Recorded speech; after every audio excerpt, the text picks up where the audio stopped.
I'm gonna go grab some lunch. Did you get some lunch?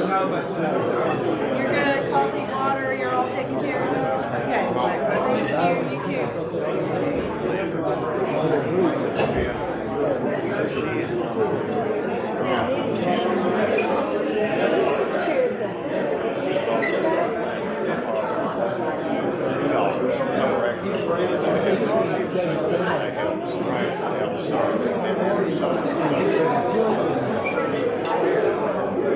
You You already knew Tom Shea. Is that like this guy?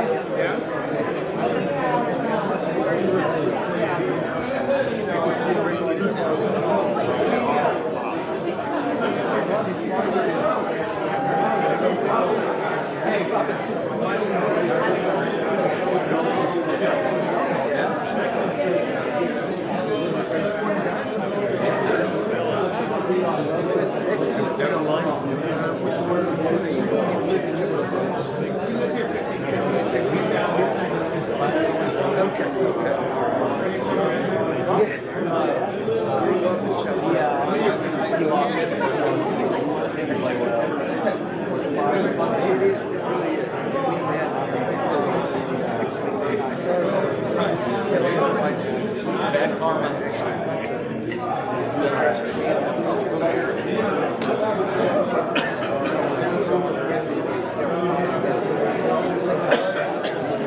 How are you doing?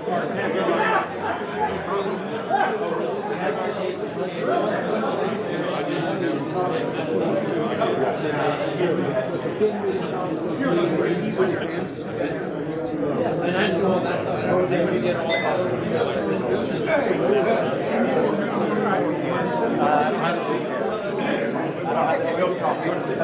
Oh my goodness. Thanks, hello, young man. How are you? I'm alive.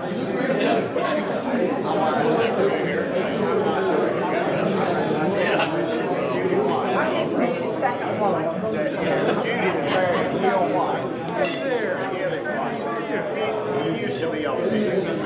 And I learned.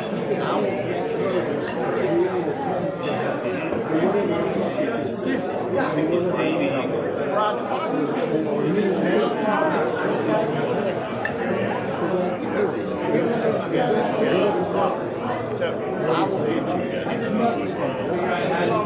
I will show you how to do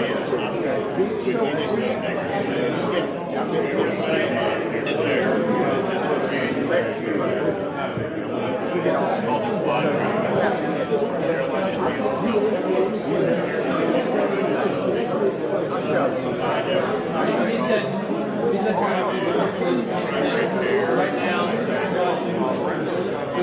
wow,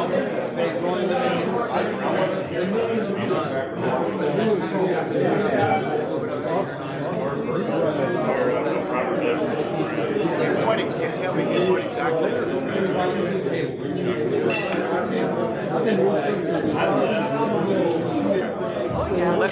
Let me show you how to do it. Tim knows you're going to do it. You want to comment in? Yes. Okay. We'll get it quick. Okay. Thank you, Bob. Yes, sir.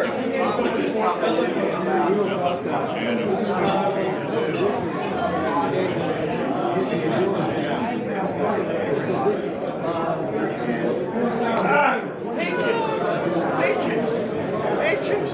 Oh, and you know Peaches? Well, I know him. I've never heard you. You have to be cool. You can sit down and you can sit down. Well, unfortunately, your place is taken. And you know, I'm going to sit you next to you. I can move so you can sit here.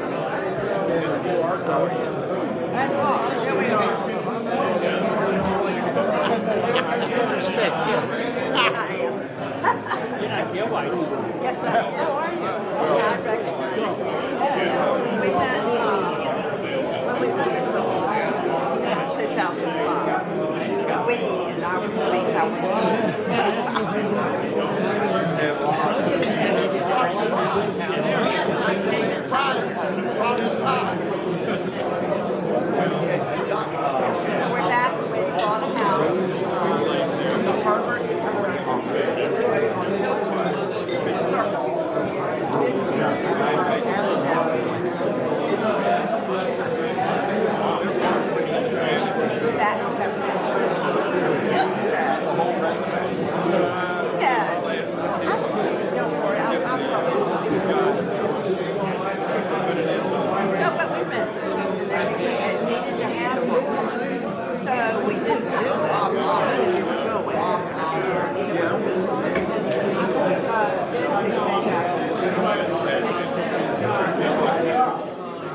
Left the walk.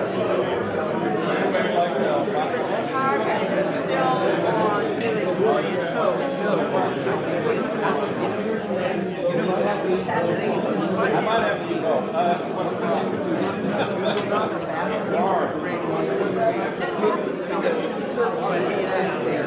yeah. I'll try that.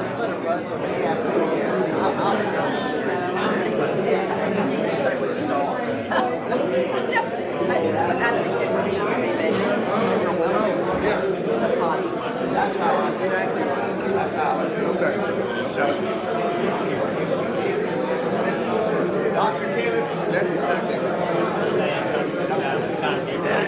I got to speak to her. Oh, yeah. Well,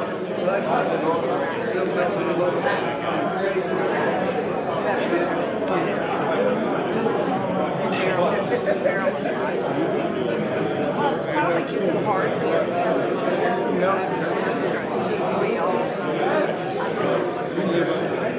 And we didn't want to.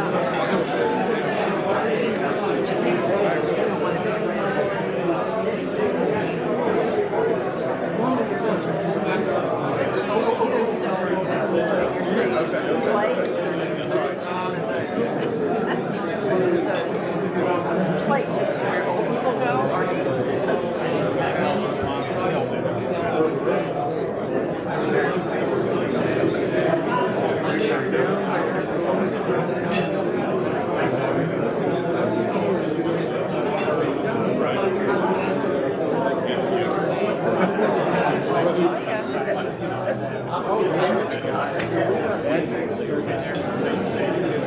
and you like it there? And then when I know, you know, Bill and I are talking about such delightful at that point.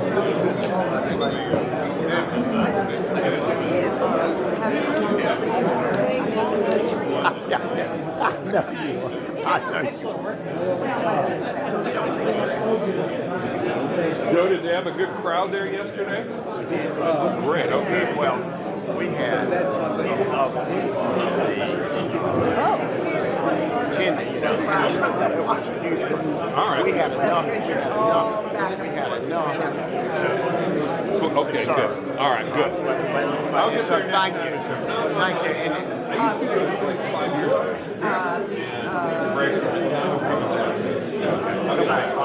thank you. Well, thank you. Oh, no problem. Yeah. Everything, and they ate everything. Oh, good.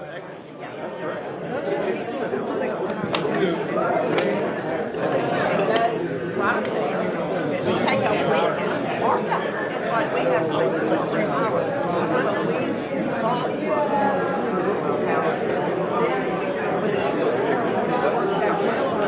not a Friday, we can get our children and then their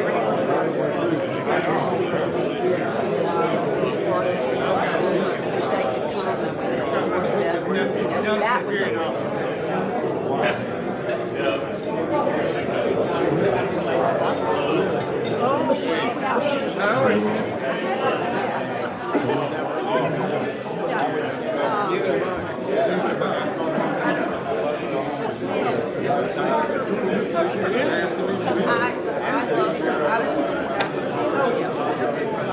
and I just really teach that really well.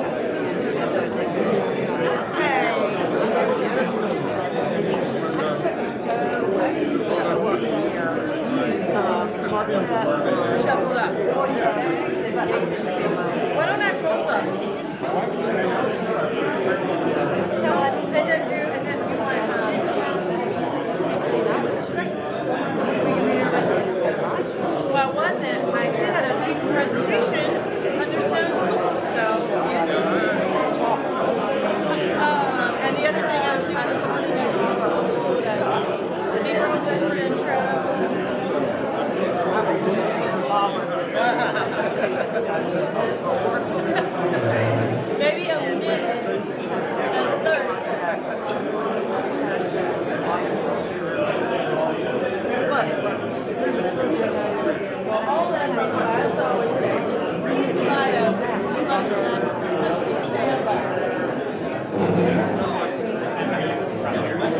we're not voting.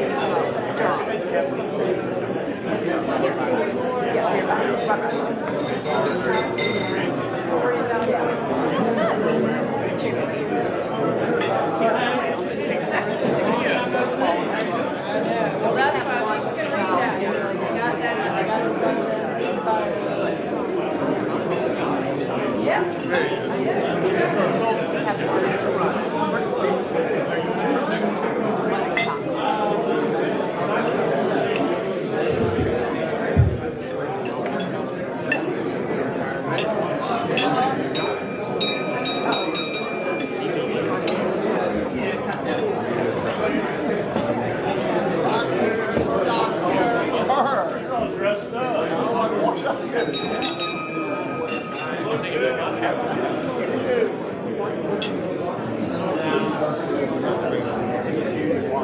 This is Gil White. Gil White. I've always been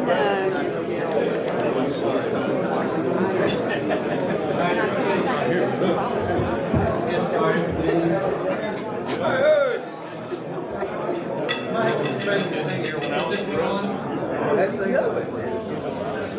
I'm Bob Marschall, your Sergeant at Arms today. And for those of you that want to leave before I get started, now's the time. I'm looking at you all, Mark, by the way. I'm just typing what you're saying. Okay, cool. Do we have any guests today? We do have guests. I have Judy White, whose husband is Dr. Gil White, with us today. And so, Judy, stand up and say,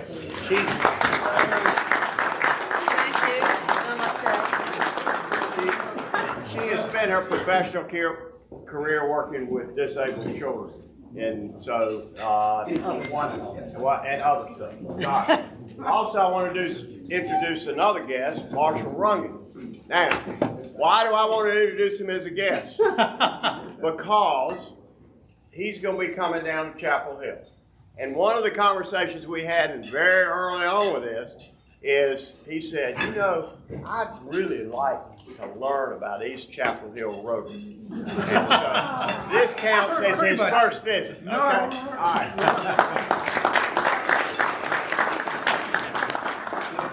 Marshall, I let free visits. He just used up. You let Joe pay for it, and Bill Bob here is my guest. He went sit with us, run with that song.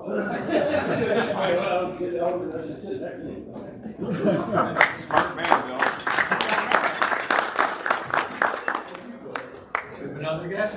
Yeah, got a guest, Mrs. Madeline Lawn, who is in MBA and MD school at the same time. As a guest in this, fortunately for me, unfortunately for her maybe, but maybe my son.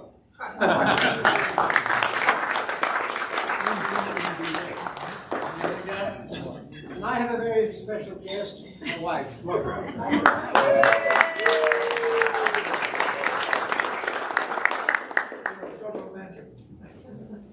right, any busy Rotarians? None, okay? So let me tap this.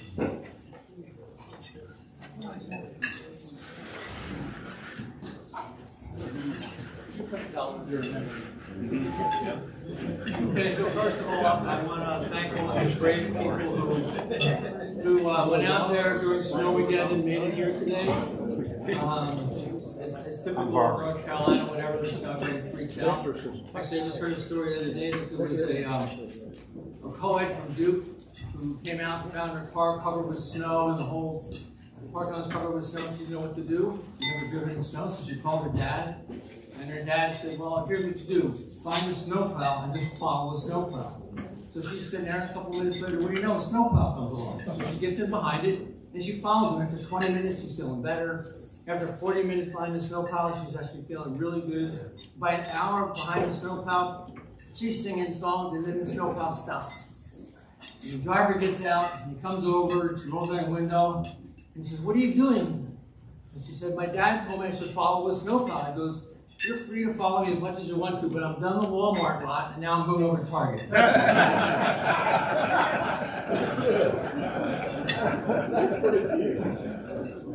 But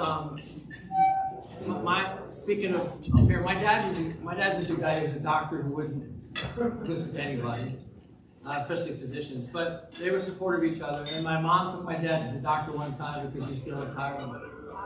When they walked in, and the doctor said, "Okay, first thing we got to do is I need a stool, urine, and blood sample."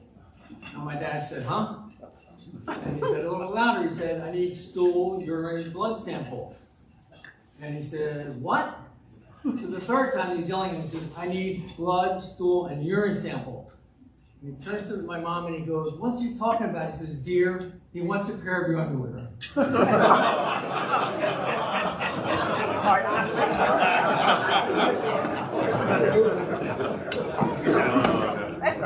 I told Dr. Runge that I would tell the cardiologist joke in his behalf, since he tells me he's still a practicing cardiologist. But a cardiologist died, and when he died, he had special things that he asked for, and they put him in a heart-shaped casket. And they go to the gravesite and they make a heart-shaped hole, and they're lowering down the heart-shaped coffin with the heart-shaped hole. It's a very solemn occasion. Everybody's head is bent down. And there's one guy in the back who's laughing hysterically. Everybody keeps staring at him. And they're lowering down. And finally somebody says, "Why are you laughing?" So I was just thinking about what it's going to be like in my gravesite when I die. He goes, "What do you do for a living?" He goes, "I'm a gynecologist."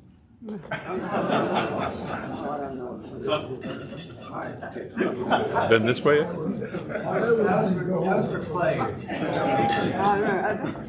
So I'm a big fan of Charlie Munger. I'll just give you two things he said before. He said, "What I needed to get ahead was to compete against complete idiots, and unfortunately there's a large supply of them," which is true. And you always should go to bed smarter than when you woke up. So today, to make you all a little bit smarter, we're going to talk about the Nobel Prize. The question is, how many Nobel Prize winners are from Chapel Hill? So there's two. So one is where we're sitting, which is Aziz Sankar. First of all, I should say that the Nobel Prize is given in physics, chemistry, physiology of medicine, literature, peace, and economics. It's in Stockholm, Sweden, is the foundation. It was established in the will of Swedish chemist and engineer and industrialist Alfred Nobel in 1895. So there's two from our little town of Chapel Hill. Aziz Sancar, as we all know when we come in here. But I read up a little bit about him. So he trained in Turkey, and he wanted to come to the States. And he said of all the places he applied, the only one that accepted him was UNC, why he came here. And he came here as a lecturer. And he felt very uncomfortable because his English is very poor. So what he did was he decided he would do research instead, and that's how this whole thing started. So he won his MD, PhD, and he won the Nobel Prize in 2015 for his research mapping how damaged DNA is repaired by cells and how existing genetic information is preserved. So pretty cool. The second one, if you drive through campus a couple times a year, will be a big sign up. The other one is Oliver Smithies.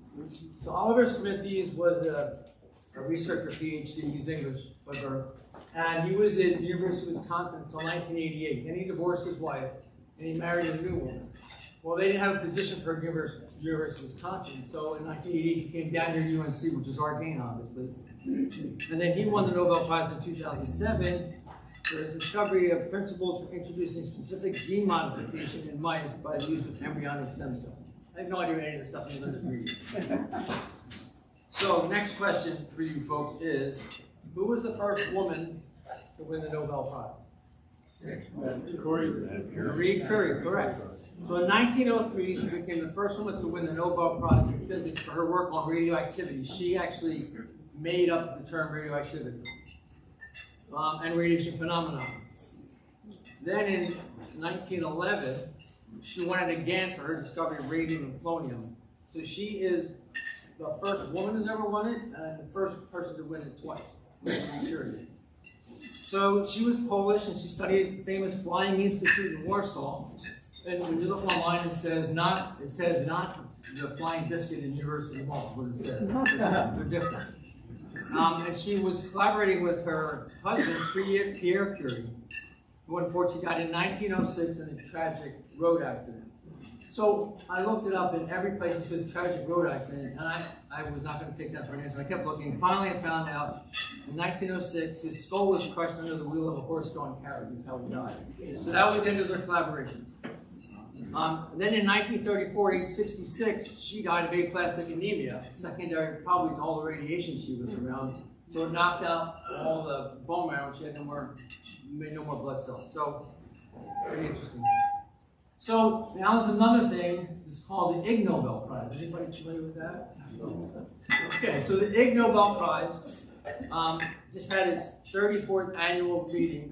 It's at MIT up in Cambridge, Massachusetts. And the way they describe it is, it honors achievements so surprising that they make people laugh, then think. The prizes are intended to celebrate the unusual, honor the imaginative, and spur people's interest in science, medicine, and technology. So these are real studies that have been done by researchers that have been peer-reviewed and published in scientific journals. Okay? So I'll just read you some of them. I mean, the list is long, but I'll just read you some of them. So one of the Ig Nobel Prizes in biology went to Eli and Peterson. It was awarded for repeatedly exploding paper bags next to a cat that was standing on the back of a cow and finding that this caused the cow to produce less milk. The one on demography for Saul Newman, who found that super septenarians and extreme age records tend to come from areas where there's no birth certificates, rampant clerical errors, pension fraud, and short lifespans. In physiology, it was given to Takabi, I guess, for finding that several mammals can breathe through their anus. I don't know how this was done. I don't understand it.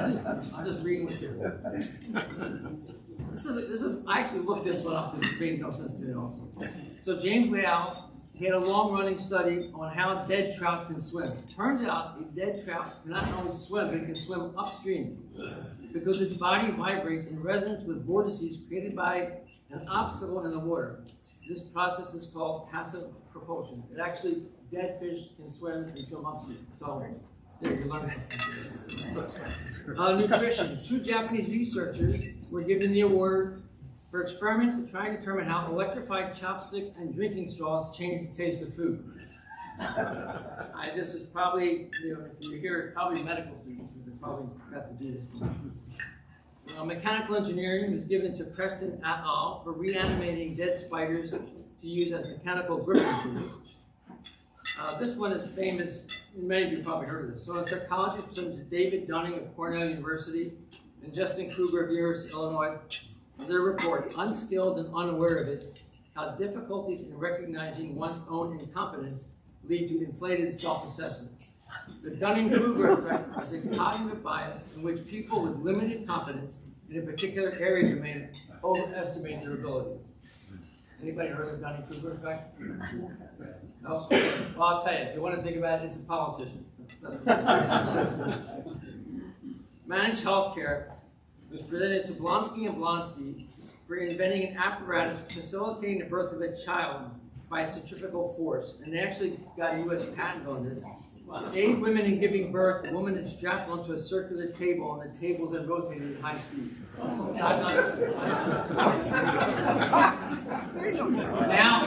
Now I'm going to blow your mind, okay? There's one guy who won a Nobel Prize and an Ig Nobel Prize. He won both. Unbelievable. Andrew Guyman of the Netherlands.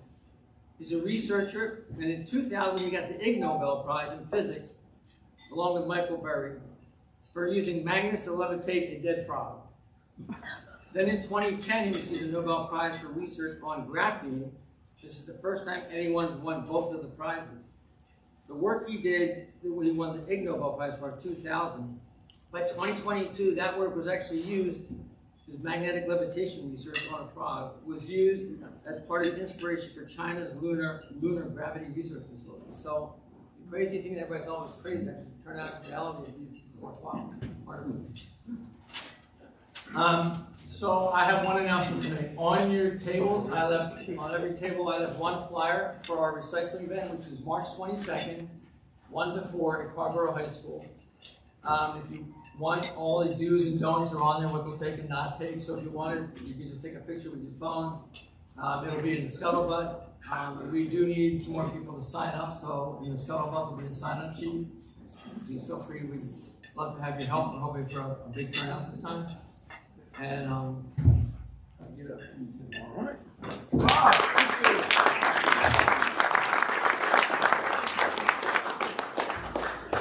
Thank you, Bob. That was good.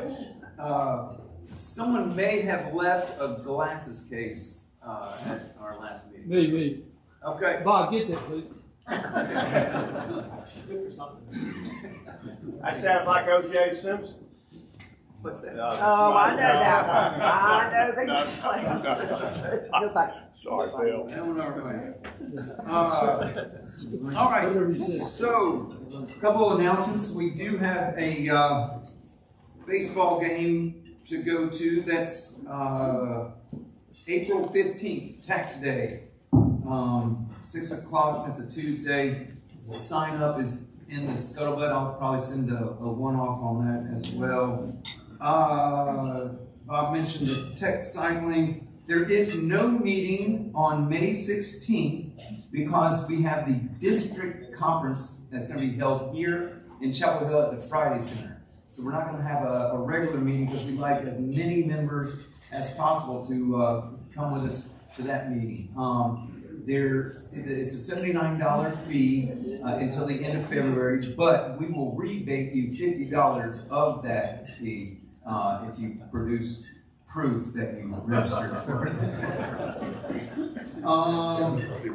I think that's all I've got. Now, there are two new service project opportunities. One is through Table. And when's the first date of that? April 14th. April 14th. All right. And 6 to 8 volunteers each month. Something like that. Starting out with 6. Okay. And then we'll put up a sign the sheet. Once I get together with Joe, we'll put it in the scuttlebutt. Excellent. Thank you, Bob. And then I'm in collaboration with the other Chapel Hill Rotary groups about a mentorship program. And so I'll be getting out information about that. So if you're interested in mentoring a UNC undergraduate or graduate student, this will be your opportunity. But there will be more information coming out about that soon. I think that is all I have. Joe, would you come up and introduce our speaker?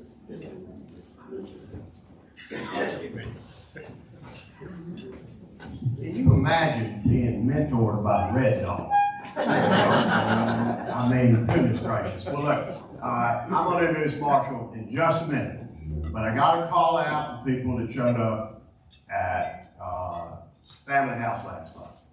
We had a huge group of guests who were there, and Erica Verona brought her entire family, her husband, her 3 children. Marvin Carter was there. He's sitting in the back. Thank you, Marvin.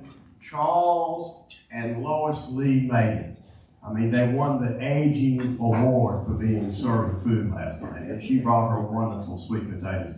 And Larry McCants and I stayed and cleaned up. But it went beautifully well. Thank all of you who made food, and there are no demerits being given just because you didn't show up. So I want you to know that. We are so lucky to have with us the CEO of Michigan Medicine. Now, what does that mean? It's on your bio. It just means he's dean of the medical school. He's head of the whole kit and caboodle.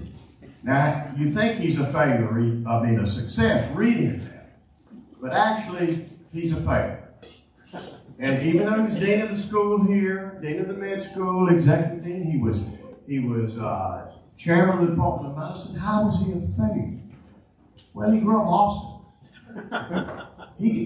He couldn't go to the University of Texas because his father said, if you're going to get a full scholarship, you can't go unless to Texas in Austin unless you live at home. And being wise, he went to Nashville where he met his wife. And therein lies the wisdom of Dr. Runge. And when we got to talking, I'd said, the Treasury Department got hacked recently, right at the first of this year. I don't know if you're aware of that. And I said, Marshall, how safe is our data? How safe is what we're having in our health records?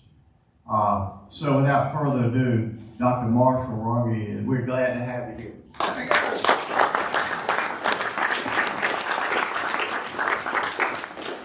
Thank you, Joe.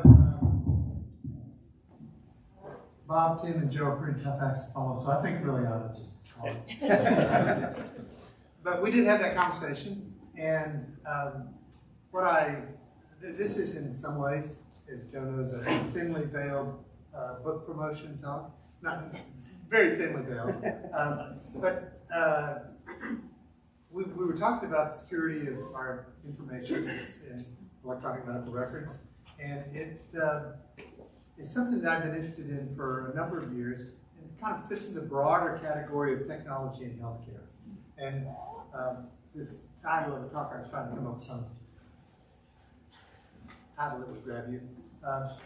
Healthcare is going to change a lot, and it's going to change a lot because of technology, and it needs to change. I'll just ask you a question that I get asked every day when I'm in our work. How do I get an appointment? Or why am I having to pay so much for my test? Or you name it. And healthcare in the United States, I think, is awesome in many respects, and it's not awesome in other respects.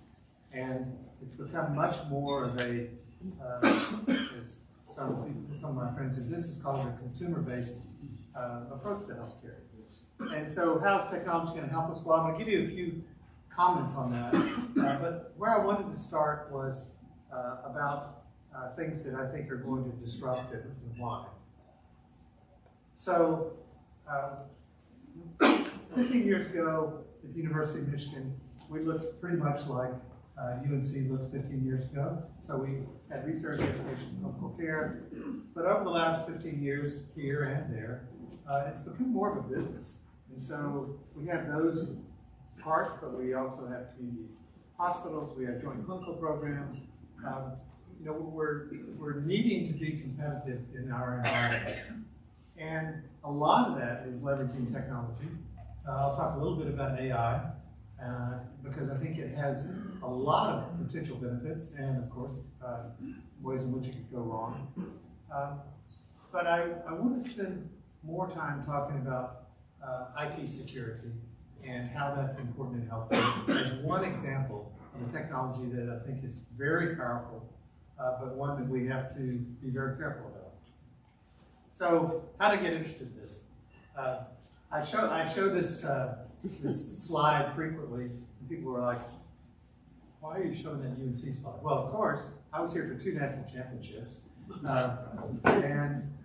but this is how I got interested in electronic health records. So this was before UNC and Duke and everywhere around uses Epic as an electronic medical record. This was before Epic hit the scene. And, at that point, UNC had an electronic medical record that had been developed here by Bob Berker and anyway, the computer guy. And it was a really good electronic medical record. Then an event occurred where there was a basketball player, I don't think it was in somebody in this picture, who had been out for a couple of weeks, and people started wondering, why is he out? Is he going to get back in time for March Madness? And one way or another, and I don't know how this was actually uncovered, somebody looked and found that people were looking at that electronic medical record. And so Bill Ruppel was the dean at the time, and so I think I just got the short straw. I must not have been in the room when they were deciding who had to talk to all these faculty. So I had to talk to 40 faculty, and there were about 200 staff who had looked at this basketball player's record. And I'll never forget that. As I talked to people, most of them, every single faculty member knew that you're not supposed to do that. You're not supposed to look at somebody else's electronic medical record. But many of them were sports fans. One of them told me that because he was a physician in an area that might be important, he thought maybe he could help the guy. And that was pretty thin. I felt so badly about another physician who said, okay, it was practically crying and said, so am I fired? And right at that point in time, we didn't know what to do about it. But it really occurred to me, we've got to be able to do better than this. And being the IT expert I am, a little bit of humor there. No, I have a hard time with my iPhone. So, people have developed ways to better provide safety for our electronic medical records. It doesn't always work. I'll tell you our experience at Michigan. And, but the last 2 or 3 years, there have been so many big intrusions into a variety of different areas that have unveiled our protected health information as well as our other information. I'll just give you a couple of examples. So this is a terrible slide. You know, this is what happens when I try to develop my own slides. But when we look at our electronic medical record, we now have, as UNC does, we have a AI-based system that scans every single record every single day.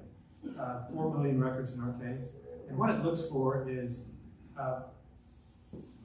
was there somebody who entered that record who shouldn't have been there, didn't have a reason. So if Jim Kurz had called me for a cardiology consultation on a person, if I logged into that record, it would figure out, well, that's okay, because I did a cardiology consultation. But if I was logging in with somebody who I had nothing to do about it, it would pick it out. And then those get reviewed. When I got to Michigan, have you ever heard the term, you know, I do work there. I need to continue collecting a paycheck. But anybody here from the University of Michigan? Okay, so I'm saying. Have you ever heard the term leaders invest? So the Michigan fight song, part of the Michigan fight song is leaders invest. And when I got there, they said, I asked about this problem because we just had these problems at UNC, and they said, oh, we don't have that problem. And I said, how do you know? They said, we know. We know we don't have that problem. And also, we're the leaders of best. And so, the system at Michigan at that time was to, if the governor was in the hospital, they'd look at the governor's record and say, did anybody log into the governor's record? Or a high-profile person. But that was it. We didn't have one of these AI-based scanning systems. They said, look, last year we only had 4 intrusions. I said, wow, that is incredible. And so we went a long way, and so we finally got our own AI-based system, which of course was developed in Michigan because we are the leaders of best. And it's called Maze, because Maze is blue.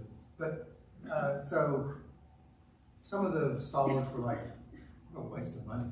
And so year 1, we found out that we had 90 episodes where people had looked at somebody's medical record. And then we were like, well, what do we do with this? And so we had to develop criteria, but it stayed high for several years. And this is kind of a sad commentary, but until we actually started dismissing people.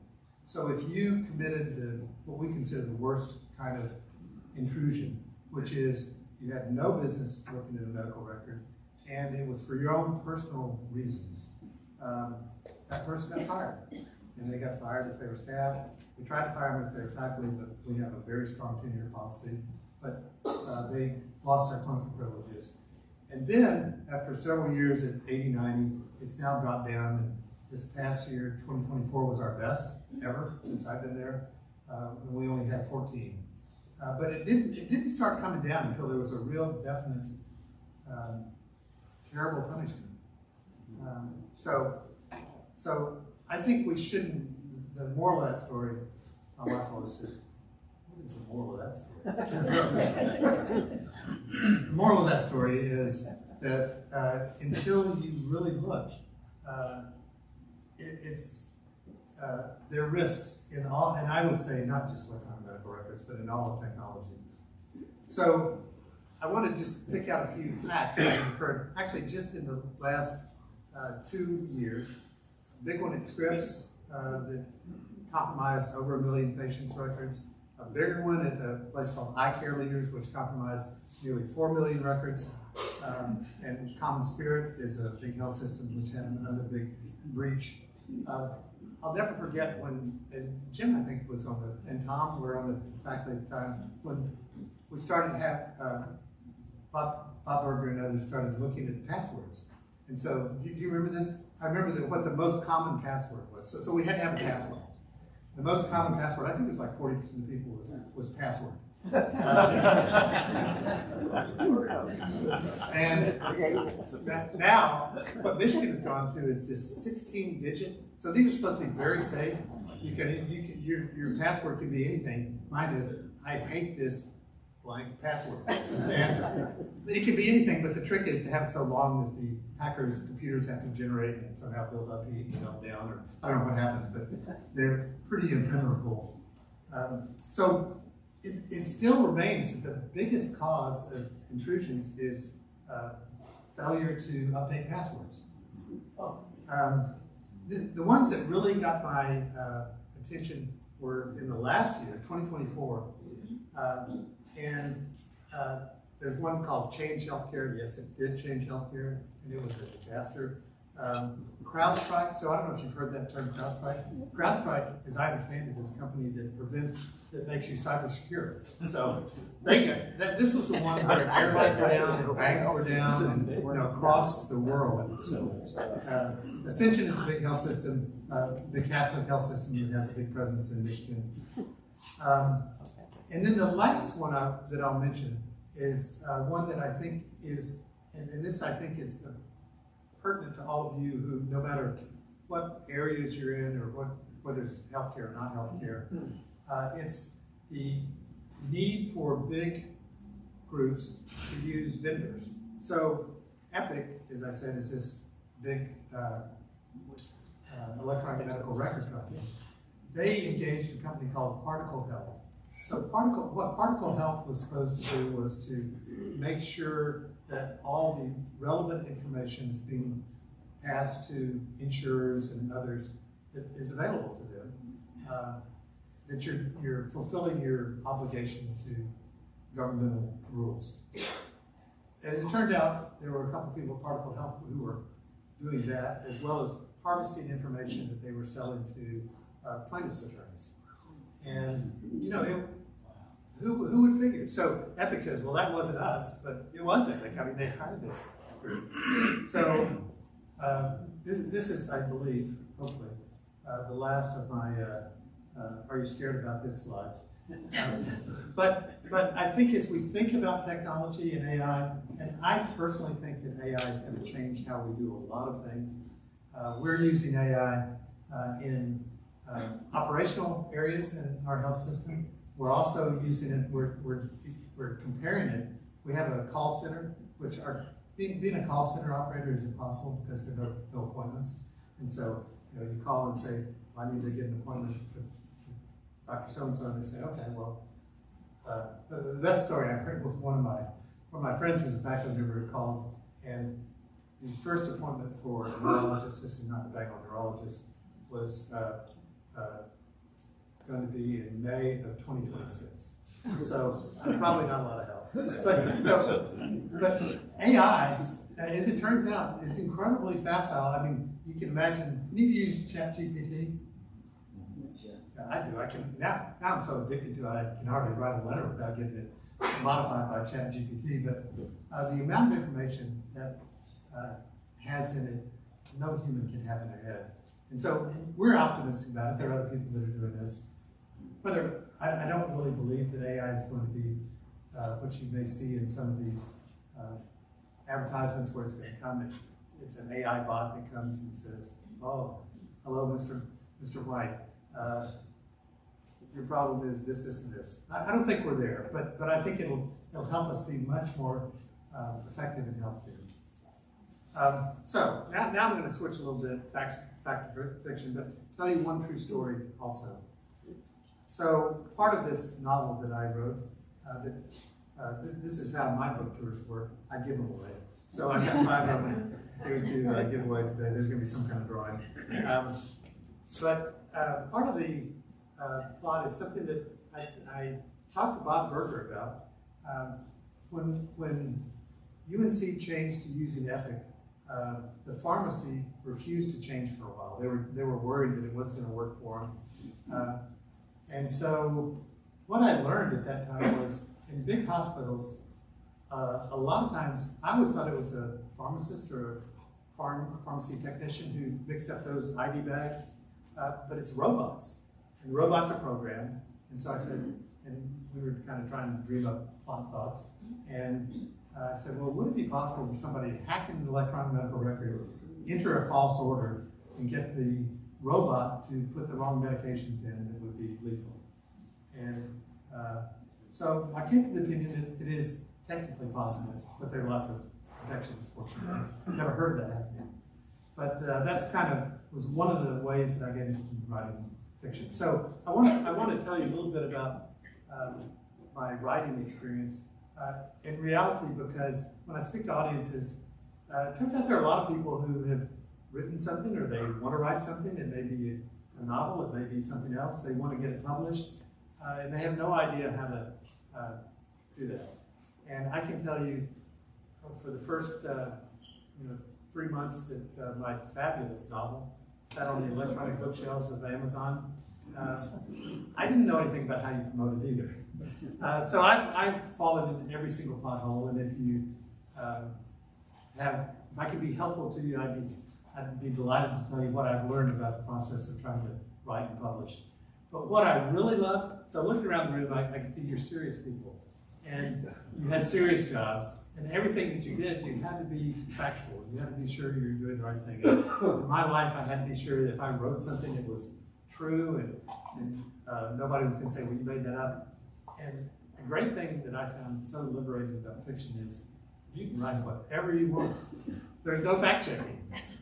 So anyway, so how did I get into this? Well, just before I came to North Carolina, I was seeing a cardiology patient. I got to know a man who was a really interesting guy.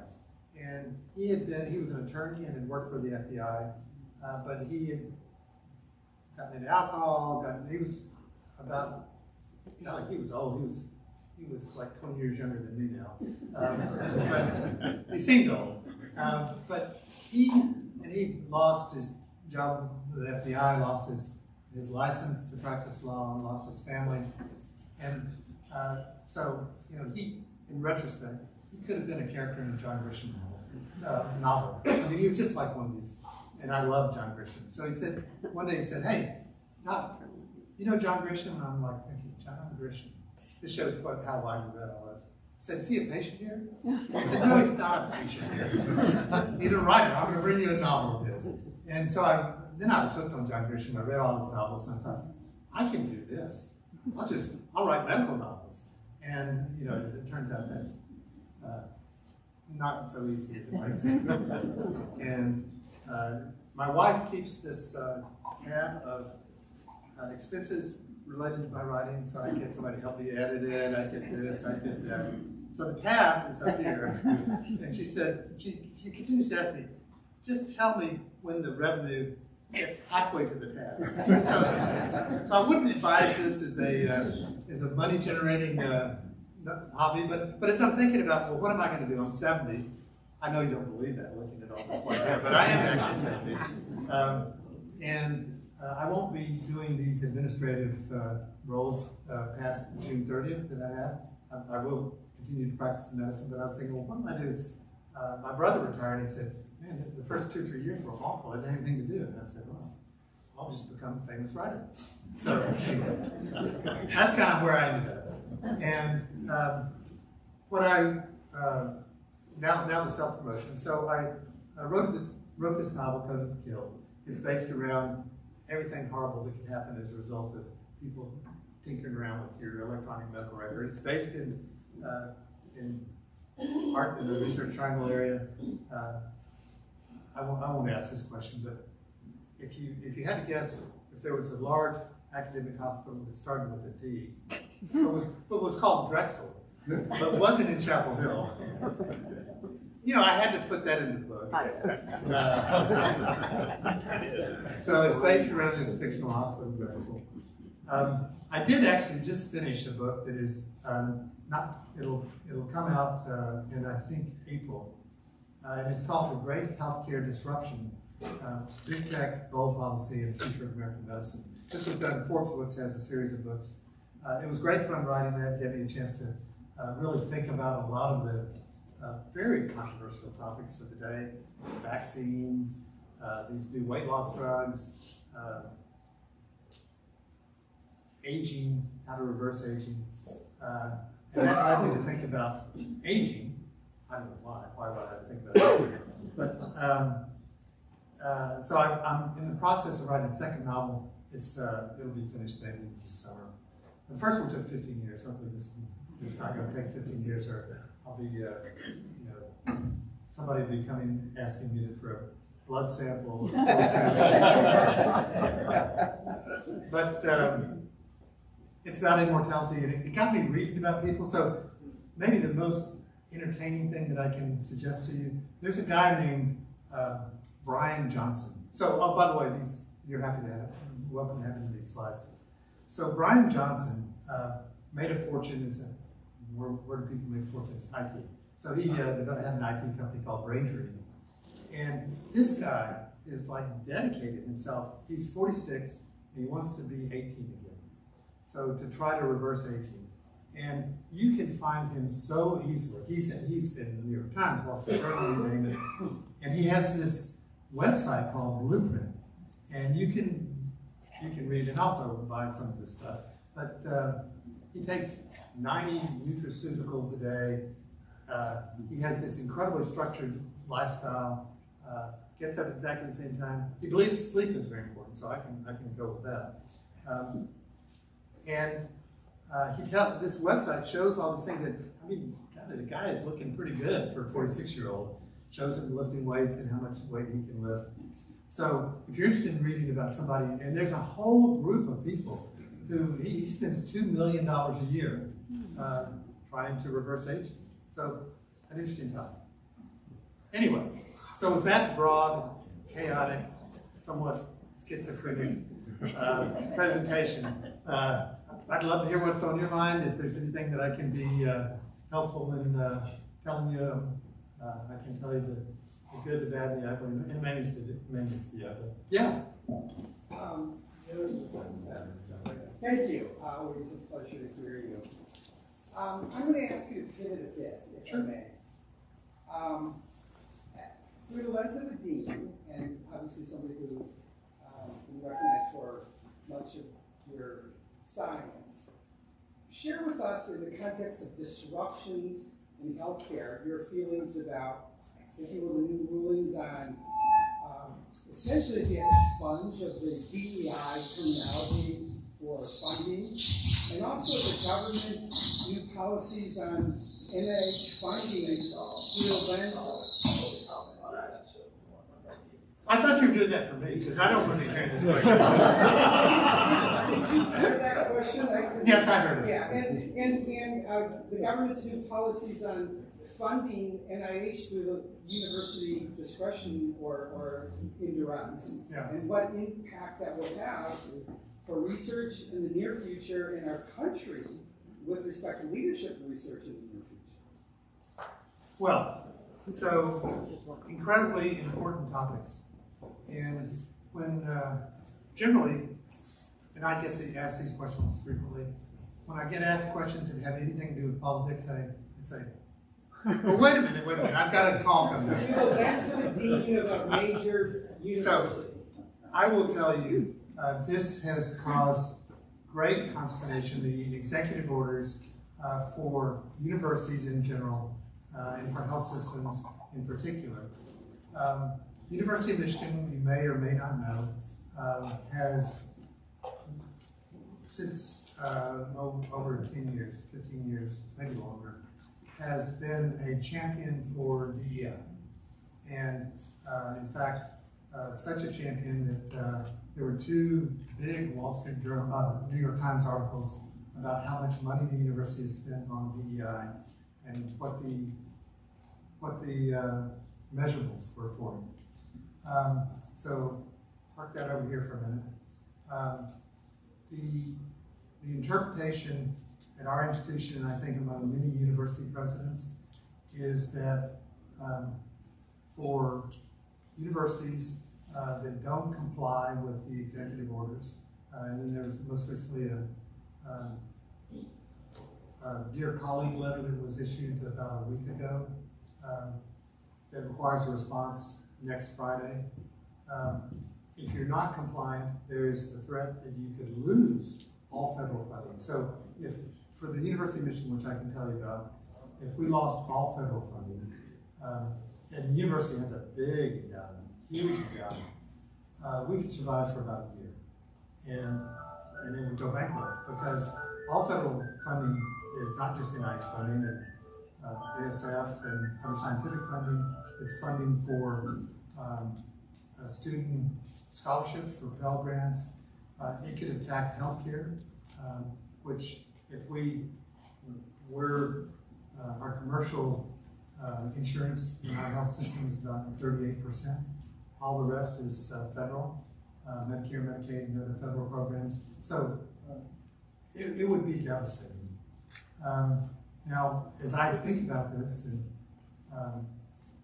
the term my wife sometimes applies to me when she says, "This is awful," not about politics. I say, "Oh, you know, probably okay." She says, "Yeah."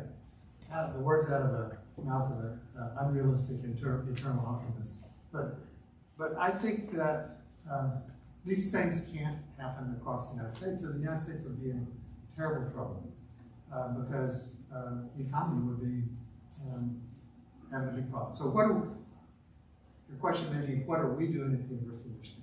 So we had a Regents meeting yesterday. There's nothing I love more than to come to Chapel Hill on the same day as a Regents meeting.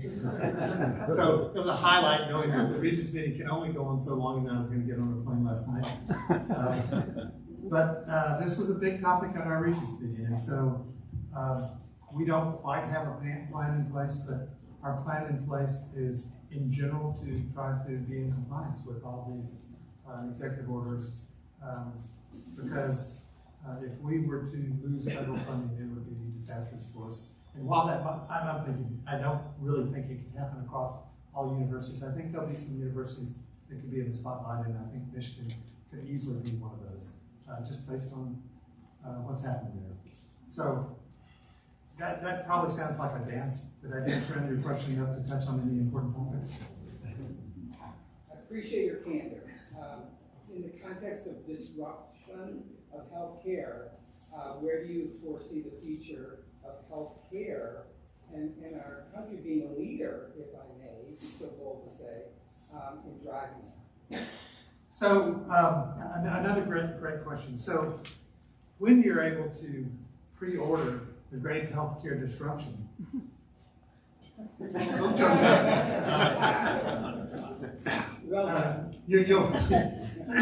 you'll find it addressing these topics. So I personally believe, and obviously I'm biased, there is nowhere else in the world that if you have the most complex healthcare problems, you need the most complicated care, that you would rather be than in the United States.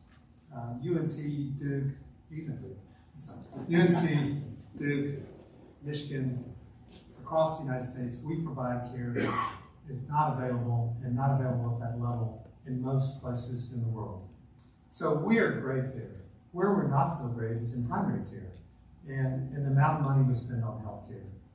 And for example, if you look at the number of dollars spent for healthcare in the United States as a percent of GNP, ours is 18 or 19%.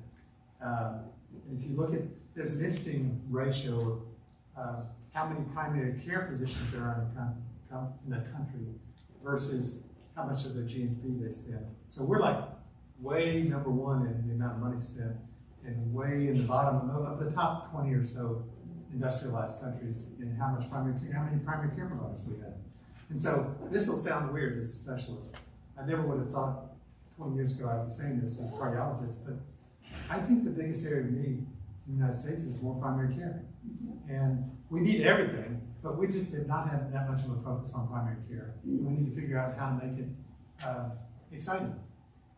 So at the end of the day, I think that we're going to have to decrease the cost of care in the United States. And I think we can do that by focus on doing everything we do that's so great at the complex end, but also focus on health prevention, not health prevention. Not health prevention. We all say that. Promoting health And, as I look around the room, I think some of you might even be as old as I am, but you all look younger to me. I think you're a healthy group, and I think the more we focus on preventing chronic disease, think of things like obesity. 50% of the United States qualifies as obese, no matter whether you believe in BMI is the right measure for obesity. And that leads to a whole set of other diseases, joint diseases, heart diseases, diabetes. So there are things that we can do that will vastly, I think, improve the health of our nation. And I think we just have to decide we're going to do something. Easy to say, hard to do. Yeah. Yeah, you covered so many interesting topics, but you opened with, using technology to help preserve privacy in healthcare, right? Yeah. And you talked about AI as one of those tools. Quantum computing is coming along, and like Microsoft just announced a new chip that they say is very effective. And with quantum computing, it says that it's almost impossible to have privacy because any security mechanism can be decoded in a few seconds. Oh, that's interesting. Well, as sophisticated as I am in IT, actually, I don't understand quantum computing. I mean, I understand it's going to be faster and all, but I'm interested in hearing about that, and I hadn't heard that that's going to make security so much more difficult. Yeah, just as an example, I read this yesterday in the Wall Street Journal, and it's just an area am interested in just because it's interesting. But with a quantum chip, you can do the calculations. So the calculations to unlock, these complex passwords and security mechanisms supposedly are impossible today with binary computers. It would take 700, or probably, I think it was 7 septillion years to do the calculations, right? So that's why we're safe when you have these complex security mechanisms. And a quantum computing infrastructure can do it in 2 or 3 seconds. Well, that's scary. But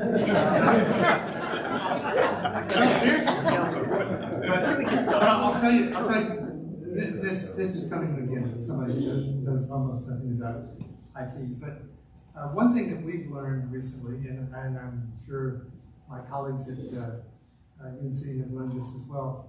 So for a number of years, healthcare insurers have been using AI for denials. There's a lot of press about that. And now health systems have figured out they can get AI to deal with that.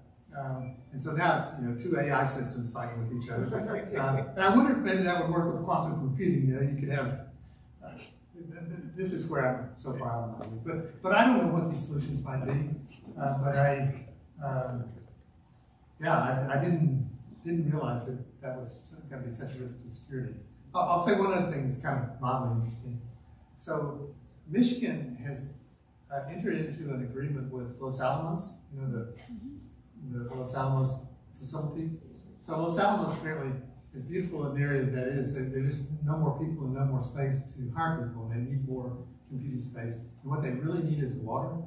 So Michigan is full of water, all these glacial lakes. So we're going to do this collaboration with Los Alamos, which, as you might imagine, is going to drive the citizens of Ann Arbor pretty much crazy. But it's going to be around trying to be at the cutting edge of computing. So maybe there'll be some solutions, I hope. Anyway. Yeah.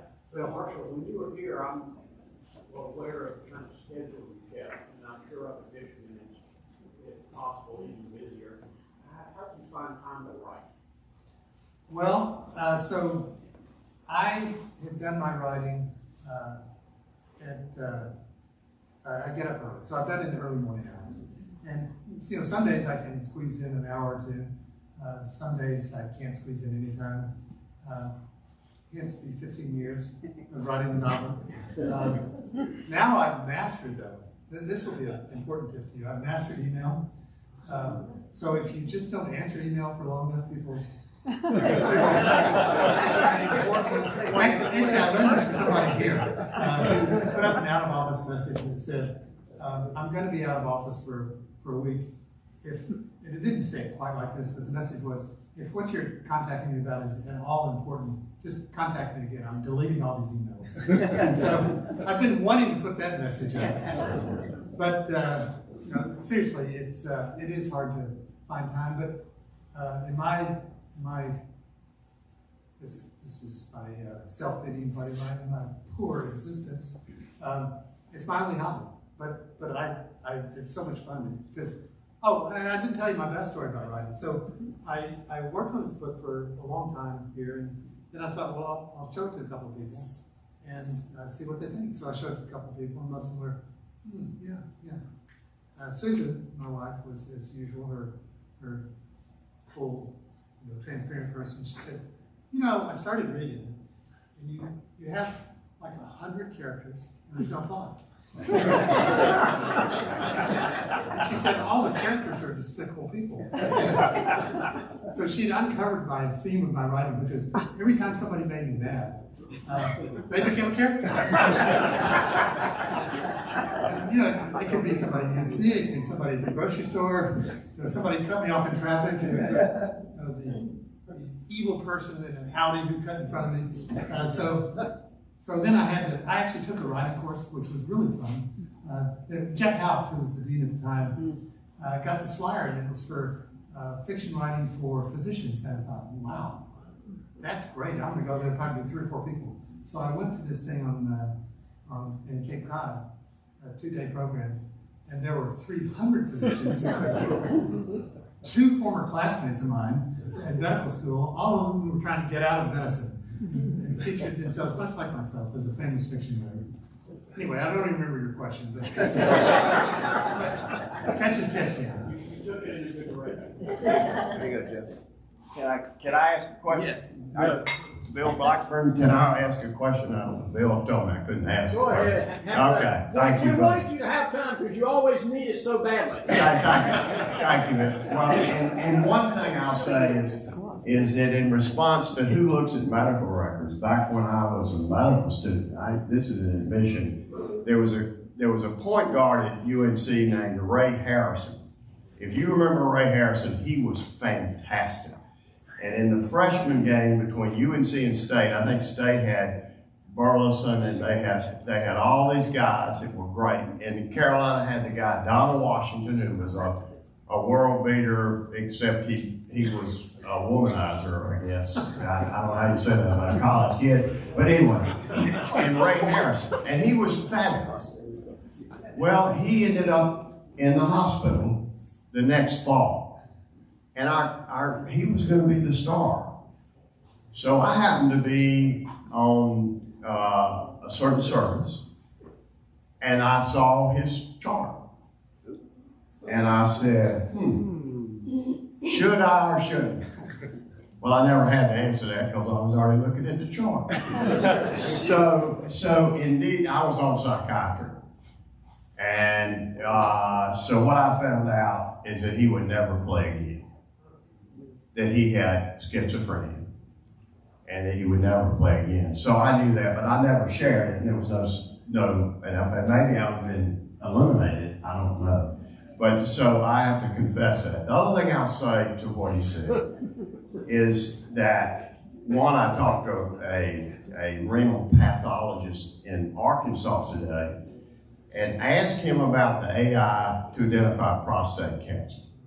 There's a new AI that identifies prostate cancer better than pathologists. And he said, yeah, that's true. He said, AI is fabulous at detecting cancer. The last thing I'm going to say, and I'm sorry, Marshall, is that I get emails, texts every day asking me to take on urology practices all over the country.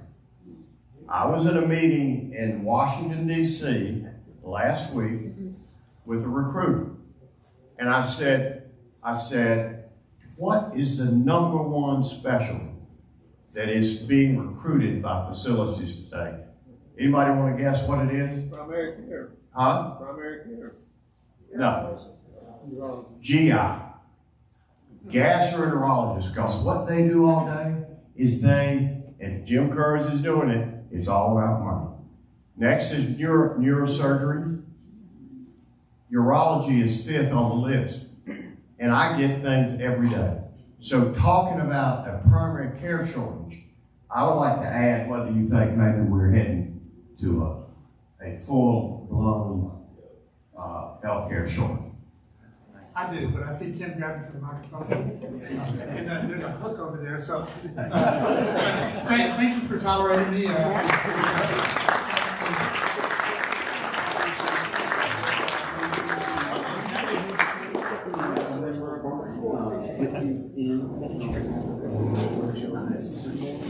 And if we do you want to? Okay. If your name is called, you get a book. Okay. Bob Ward. All right, Bob. Tom Shea. Libby Stoltz.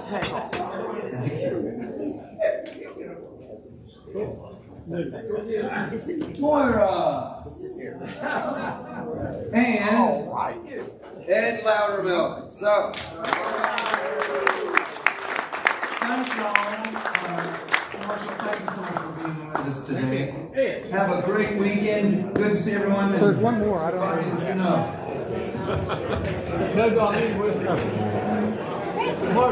Yeah. I'll go buy it, Mark. Marshall, thanks for coming. Playing tennis? Yeah, oh, hey. Sorry, we said you were doing another meeting with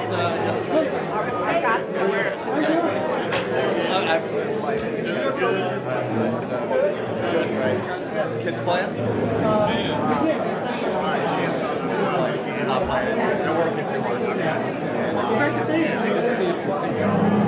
So when are you coming down here?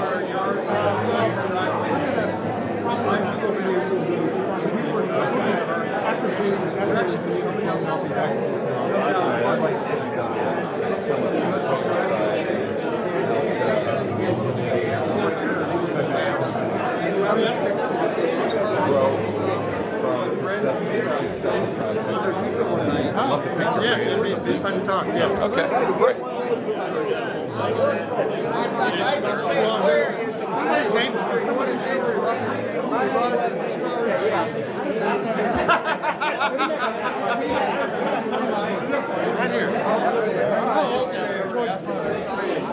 Well, sorry about that. That was my last one.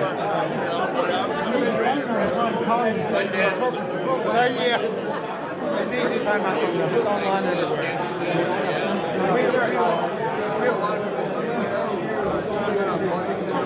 Oh, yeah? I'm listening on this.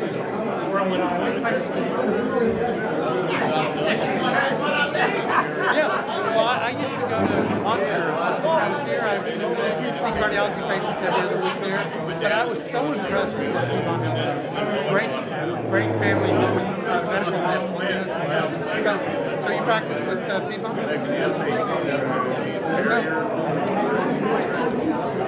That's for you. Yes. We came across Brian Toomey, who I got to know pretty well. Brian Toomey was I saw him look on TV when it was God damn. He was like right by the floor. He had a great comeback and stand. I kept seeing him on TV.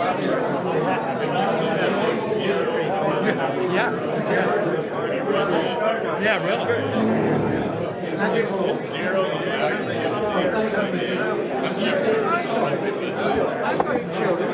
Tom, hey, I don't think I still have your phone number or not. I don't know if I do, but I'll work out something. Because we had an email. You sent me that email about that letter. Yeah.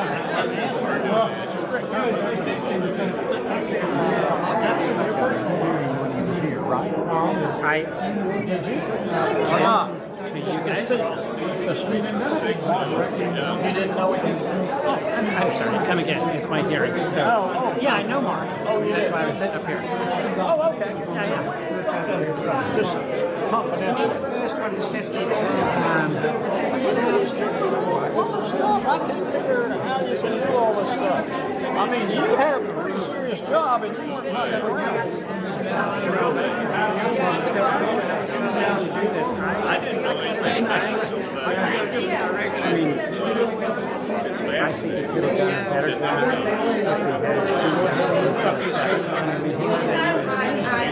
head of medicine, he was the head of cardiology, he was a physician in chief, he was the acting dean. I was like, oh, interesting. He didn't digest, he just kept accumulating. Yeah, that kind of stuff. Personally, I like him. I think he's a pretty straightforward guy. Yeah. So I think he's not real sleepy. And okay. I think that's what you're asking. No, I think he's okay. I thought you'd tell me, and I'm not going to say anything, but thank you. Well, I can say, anybody who's at an institution for a while, occasionally finds some stuff on their shoes that they don't like. And at least that happened to me during his tenure, he was helpful as opposed to adversarial. So he didn't just hide. He said, that means I like him. Yeah. All right. Right. I'll send you a note.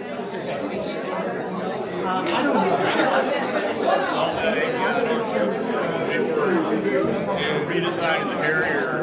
Because of that, we came in with a new radar. We had expanded those code. I did windshields and things for replacement. There's a new radar. And part of that was Already getting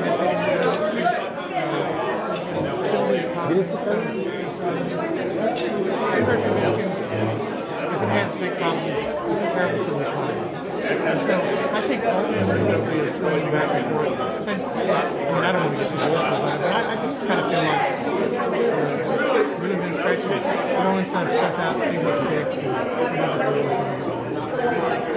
and Mike, we talk about, I'm sure you hear these anecdotes all the time. My brother-in-law, about a month ago, with Marschall about Runge. Start taking your eye.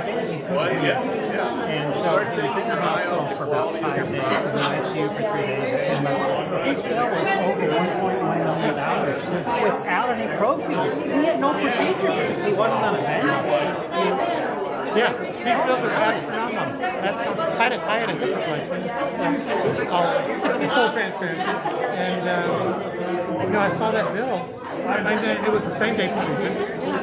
$50,000. I mean, I wasn't in the hospital. I know.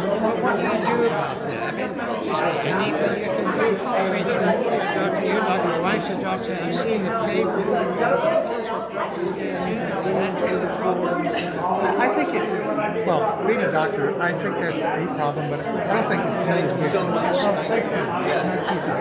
I think the biggest problem is, which I've noticed over my career, about the rest of these, it's become evident that healthcare is a big part of the economy. More and more people have gotten into healthcare, so they insert themselves and say, hey, I'm going to provide this service, I'm going to provide that service. And it just keeps adding to the cost. I think it's a lot like in every military industrial complex. At this point, everybody has their finger in the pie. Yeah. 18%. Everybody stands to lose money with reforming it. Yeah. So nobody's really going to. What would happen if education were free and you go to medical school? Is that a big reason for the doctors are saying, oh, I'd rather earn? Well, that is a component. I'll tell you, it's interesting. Both about the cost. So like university tuitions, medical school tuitions, they're unrealistic. Why does it cost? Why does it cost somebody? I don't know what UNC's like these days, but undergraduate 30 or 40 for the med school. Yeah, we're 36 just tuition. Yeah. And why is that? Well, it's because of all the things we built and all the research we did, and so I think that has gotten to be part of the problem. The other thing is the number of doctors that are trained. So you know about Arizona State? Have you heard about this guy Michael Crow? So Arizona State is this he's either crazy or innovative guy. They now have 120,000 students, many of them online. And so he wants to open a medical school, which they don't have, and have a class size of 1,000 students. And our regulatory agencies, LCME and others, say, no way. You can have 45 students start. Some interesting points you both make there about Eisenhower. But that's a good comparison. I thought about It is. It's like, it's like 70 years later. I just remember going to